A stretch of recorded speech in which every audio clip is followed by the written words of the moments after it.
So in getting ready for today's talk, I prepared myself like an athlete.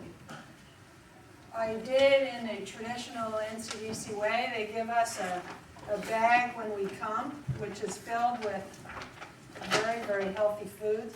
I drank coffee, I ate Skittles, Slim Jims, all the things NCDC arms us with to be in our best condition to help you all. And I brought some of my treats with me because I hate to eat alone.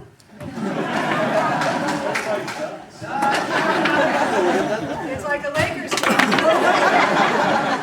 And anybody who likes Skittles and Slim Jim are welcome to it. There's 4 treats in the bag, which you're welcome to have, because I know these days are very long. And I know because I came to the college myself 3 times.